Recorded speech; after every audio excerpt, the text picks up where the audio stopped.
Let's talk about decorators and PHP. So imagine that you run some kind of car repair or car maintenance shop. So as you can imagine, you would offer a number of services. One of them, maybe your base service, would be the inspection. So if you were to represent that as code, you might have something like this: class basic inspection. And the cost for that will be, how about $19? So we'll keep it simple and just return 19. All right, so now if a customer wants to know how much a basic inspection costs, we can call a getCost method and echo that out. So if we run this file, sure enough, we get 19. All right, pretty basic. But now what about a basic inspection as well as an oil change? How might we go about doing that? Well, maybe your first instinct is to do something like this. So now you have basic inspection and oil change. And that will return 19 for the inspection, and how about another 19 for the oil change? So now we can check that out, save it, and if I run it again, now it's $38. So you might think, all right, this is fine, no problem here. However, take some time to think about all of the various combinations that we could make. For example, just to drill this in, what about basic inspection and an oil change, and also a tire rotation? Well, that's 19 plus 19, and how about $10 for the rotation? So if we add that on, run it, now that total cost will be $48. But hopefully you can see that very quickly this all breaks down for a number of reasons. One, for a basic auto mechanic shop or an online app, the number of classes you would have would be insane. Two, we are hard coding these prices within here. So that means if the basic inspection changes to 25, you would have to update this in multiple places. And three, there's no way to decorate or extend the behavior of our basic core inspection without hard coding and creating all of these new classes. Wouldn't it be nice if we could build up our object at runtime? And that's specifically what a decorator allows us to do. So if we were to rewrite this, it might take the form of this. We could begin with a basic contract. The contract will be called car service. And the only thing that's required is some way to determine the cost of the service. Public function getCost. So now, if we get rid of this, we have our basic inspection, and that will adhere to our contract. Okay, great. We have our base. So anytime somebody needs work done to their car, there will always be $25 to perform the normal inspection. Now, if we want to stack on responsibilities, we could add a decorator. How about this? Oil change, and I will have this implement the exact same interface. So now, if we add that method, the cost of an oil change will be, how about $29? But now, if you're thinking, well, how do we make this work? How do we essentially add 29 to 25? Well, with our current implementation, that wouldn't work. What we can do instead is for our decorator, we could inject it. So I could say protected car service, and we will add that through our constructor, and I will type hint that. Okay, so now for oil change to work, it needs some kind of instance of a car service. Now we can extend and append to the existing behavior of getCost. So now I can say return 29 plus this car service getCost. Okay, let's take a look at this. So now we have a basic inspection. If we run this, we get $25. That's correct. But now we want to decorate this. We want our inspection, but also an oil change. So we will essentially wrap our core service here with any number of decorators. So let's try it out. New oil change. And if we now run it, notice we get 54, which is 25 plus 29. And really, though there's a couple inversions to this pattern, this is the basic syntax that you would use in PHP.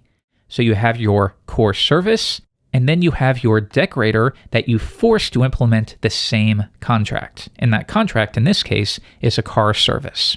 Next, the decorator must accept within the constructor some instance or implementation of that same contract here. And this is what specifically allows us to build up these objects at runtime, rather than falling back to something like inheritance, which clearly isn't the most flexible thing in the world. So now imagine that we have another one here. How about the tire rotation that we talked about? And this time, a tire rotation will be $15. So now we can wrap it again. New tire rotation, like so. So if we now run this, we get $69. So what's very cool about this pattern is we can build up these objects both at runtime and have them be as dynamic as they need to be. So for example, maybe we just want a tire rotation and the basic inspection. Well, we can do that and get the correct price here.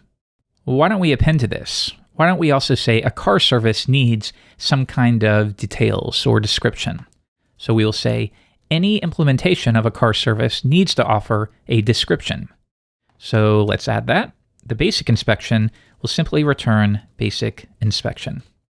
Now for an oil change, let's add to this. And like before, we can return this car service, get the original description that this class is wrapping, and append to it and oil change. And then we can do the exact same thing down here. Return this car service, get description, and append to it, and a tire rotation. Okay, so let's build this up again. This time I will save it to a variable. Service equals new basic inspection. And now we will echo service get description. Okay, if we run it, we get basic inspection. Simple. But now we also want to add a tire rotation to that. So let's wrap it. Now, if we run it, we get basic inspection and a tire rotation. But also later the customer decides, oh, I also want a oil change. Well, now we don't have to build up another class or refer to inheritance to find a way to make this work. We just decorate it as needed at runtime. New oil change. And that's it. We don't have to do anything else. So now the description comes out perfectly, and also the cost will dynamically be determined as we'd expect. And like I said, this is really the core of this pattern. Now, one thing that was confusing for me at first was understanding when this would be appropriate versus referring to something like inheritance. And really, as a basic rule of thumb, you want to be careful with inheritance. It definitely has its place, but be careful that you're not leaning on it and inheriting all of this functionality that you may not require, when instead it might be better to leverage something like composition or a decorator like we did here. But still, you might be thinking to yourself, well, that's great to hear, Jeffrey, but why exactly is that the case?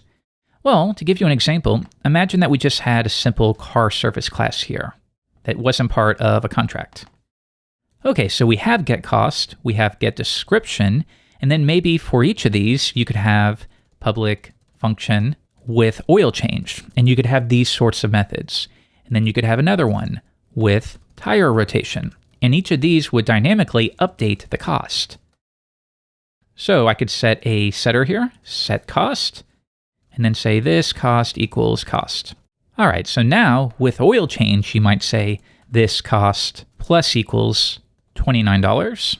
And then on that note, maybe the base cost will be $25. So we can return this cost. All right, so now for tire rotation, we could do the same thing here.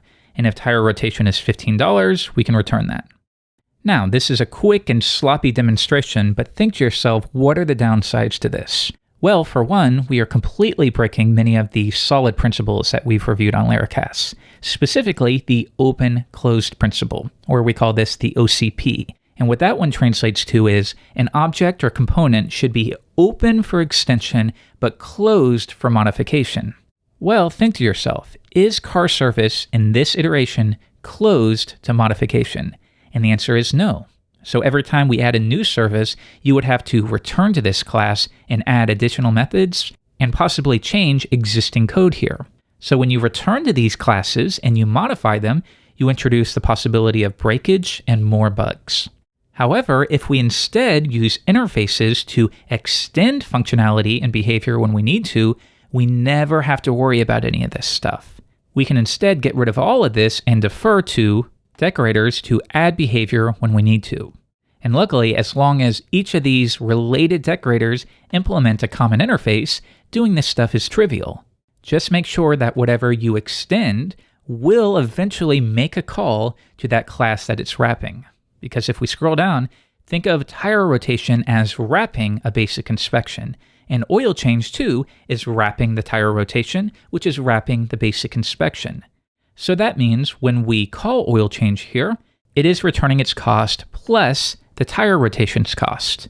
And subsequently, the tire rotations cost will return 15 plus the cost of the class that it is wrapping, which in this case would be the basic inspection class that we've already removed. But you get the basic idea. All right, so that'll do it for this lesson. I think you'll find a number of situations when this would be appropriate in your code. Specifically, it's appropriate in those instances where you want to change or adjust behavior in some way, and you're feeling pressured into simply inheriting from another class. But always ask yourself, if I inherit from that class, do I really need to pull in the entirety of that functionality? Or do I instead need to simply adjust the behavior of one or two methods? If that's the case, then maybe you can refer to the decorator pattern.